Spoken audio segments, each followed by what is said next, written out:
السلام علیکم، welcome to my channel دعا اینڈ وظائف۔ جی کیسے ہیں آپ سب؟ جی تو آج کی ہماری ویڈیو ہے ماہ رجب المرجب پر۔ رجب المرجب بڑی برکت اور فضیلت والا مہینہ ہے۔ اس مہینے کی فضیلت کے بارے میں ایک روایت میں حضرت عائشہ صدیقہ رضی اللہ تعالیٰ عنہ سے مروی ہے کہ نبی کریم صلی اللہ علیہ وسلم نے ارشاد فرمایا کہ اللہ تعالیٰ 4 راتوں میں خیر و برکت کی بارش کرتا ہے: عید الاضحیٰ کی شب، عید الفطر کی شب، 15 شعبان کی رات اور رجب المرجب کی پہلی شب۔ یوں تو تمام دن رات لمحات سب اللہ کے ہیں، مگر نسبت کی وجہ سے کچھ دنوں کو دوسرے دنوں پر، کچھ راتوں کو دوسری راتوں پر، مہینوں کو دوسرے مہینوں پر فضیلت خود خدا اور رسول صلی اللہ علیہ وسلم نے دی ہے۔ ماہ رجب المرجب شریف کی بھی بڑی اہمیت و فضیلت ہے۔ یہ اسلامی سال کا 7واں ماہ مقدس ہے۔ اس کے لغوی معنی تعظیم یا سب سے زیادہ بھاؤ کہا جا سکتا ہے۔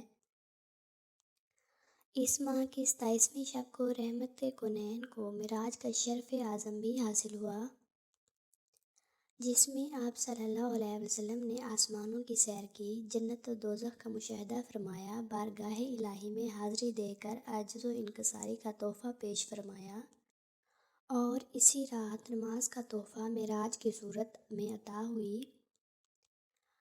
رجب ان 4 مہینوں میں سے ایک ہے جن کو قرآن پاک نے محترم کہا ہے۔ ماہ رجب کے نوافل اور دیگر عبادتیں ہیں۔ رجب اسلامی سال کا 7واں مہینہ ہے۔ اہل عرب اس مہینہ کو اللہ تعالیٰ کا مہینہ کہتے ہیں۔ اس ماہ کو عصب بھی کہتے ہیں کیونکہ اللہ تعالیٰ اس ماہ میں اپنے بندوں پر رحمت و مغفرت انڈیلتا ہے۔ اس ماہ کی 5 راتیں افضل ہیں: پہلی شب، درمیانی شب، آخری 3 راتیں۔ اس ماہ عبادتیں اور دعائیں قبول ہوتی ہیں۔ حضور صلی اللہ علیہ وآلہ وسلم نے فرمایا، رجب اللہ تعالیٰ کا مہینہ ہے، شعبان میرا اور رمضان میری امت کا مہینہ ہے۔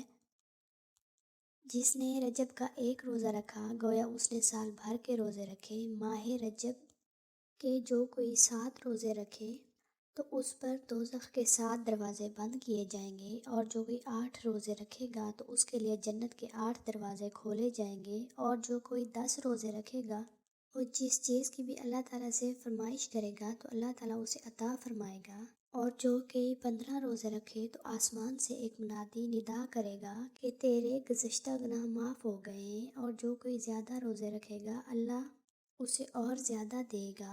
رجب کے مہینے میں زیادہ سے زیادہ عبادت کرنا، روزے رکھنا، نوافل ادا کرنا۔ 2 رکعت نماز نفل اس طرح سے پڑھیں کہ دونوں رکعتوں میں سورۃ فاتحہ کے بعد سورہ قدر 3 مرتبہ اور 6 مرتبہ سورہ اخلاص پڑھیں۔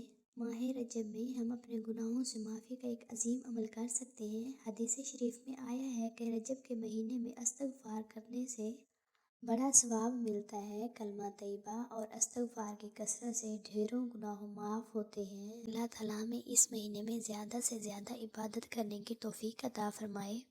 آمین ثم آمین یا رب العالمین۔ مزید اچھی ویڈیوز دیکھنے کے لیے میری ویڈیو کو سبسکرائب ضرور کریں، لائکس اور کمنٹس کرنا نہ بھولیں۔ جزاک اللہ خیراً کثیر۔